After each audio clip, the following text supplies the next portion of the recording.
The following program is being brought to you on the Seventh Wave Network. For more information about our network and to check out additional show hosts and topics of interest, please visit seventhwavenetwork.com. The Voice America Talk Radio Network is the worldwide leader in live Internet talk radio. Visit voiceamerica.com. The views and ideas expressed on the following program are strictly those of the hosts or guests and do not necessarily reflect the views and ideas held by the Voice America Talk Radio Network, its staff, and management.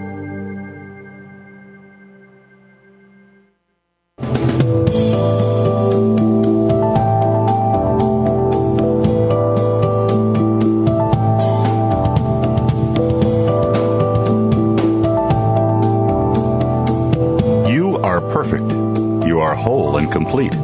There are no mistakes. We are not victims. This is The Psychology of Spirit with your host, AuKeeRa Rayne. Feel empowered. This program will provide a forum to bring a refreshing view on life.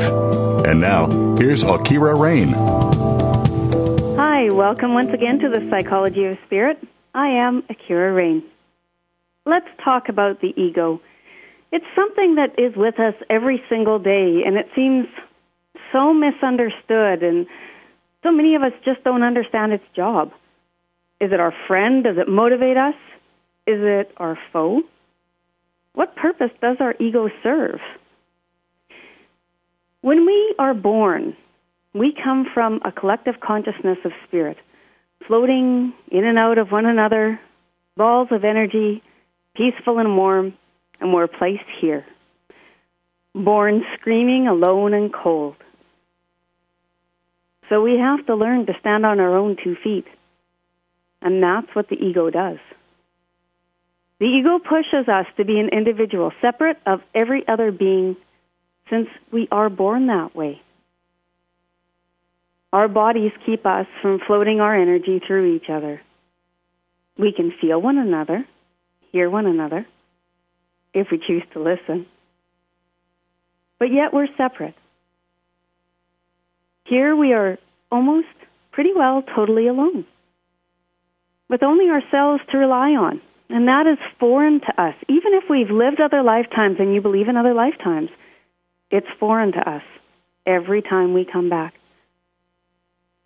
So our ego pushes us to become an individual. We all watch our 2-year-olds, for those of us who are parents and those of us who remember, go through a phase where the favorite word is no. No. No. What is that? It is us trying to set our own boundaries, trying to push ourselves, trying to learn our own world, trying to figure out how we think, who we are, where we're going. Trying to say, no, I know what I'm doing. I'm an individual. I will find my own way. It is us exercising our independence, separate of every other being, separate of our parents, separate of our families, learning to think on our own. The ego gives us that stubborn mentality to say, I can be an individual. We watch our children, and if we remember, see ourselves go through it again around the age of 12.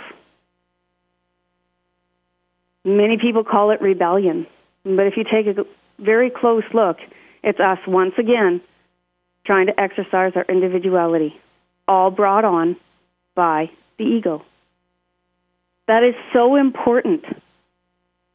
If we didn't have that type of stubborn motivation, that need to become independent of all others, we would become attached to everything around us. We would not want to venture out on our own. But the ego has another side. You see, before the age of 2, we are very accepting of what's around us. We are still very close to spirit. And we are just plain happy, content, being in the moment. Ego teaches us time, teaches us failure, teaches us pain. It tries to aid us navigate our emotions. But yet it does serve a purpose. And that purpose is to drive us into being an individual. However, as we grow into adulthood, the ego must be balanced, because the purpose it once served now wanes. As we move into adulthood, we must learn to become whole, balanced. And even though we are born perfectly whole, balanced, and complete, a lot of us don't think we are. And that thought also is the gift of the ego.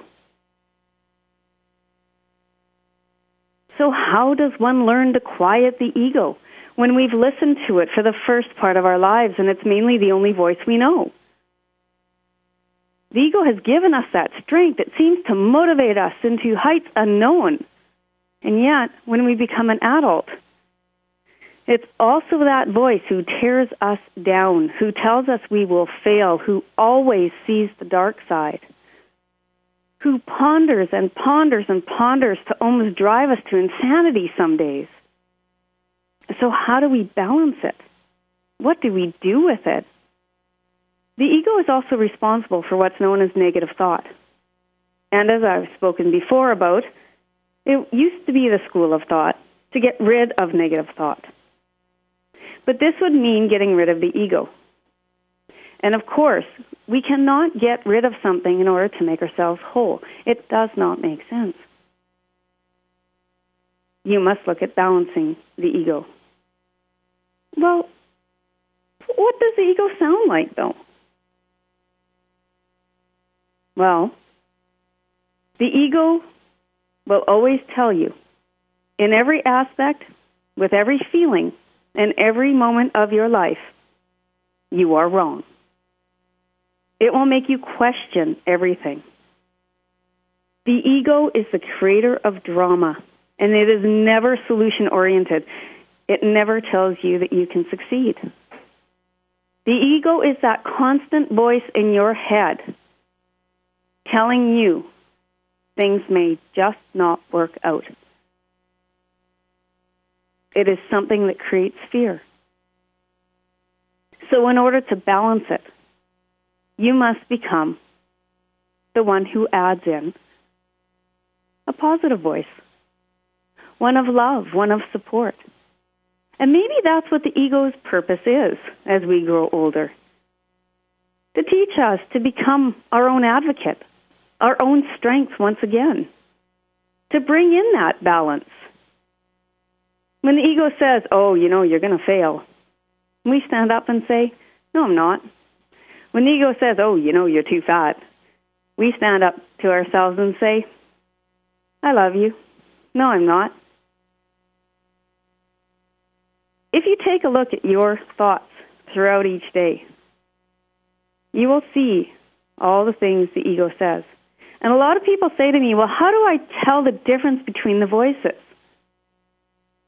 The truth of the matter is that when you ask yourself a question, you have a gut instinct, a yes or no. Spirit is always black and white and very clear. And if you don't get a feeling, sometimes the question can't be answered yet. But the ego will take that thought and spin it.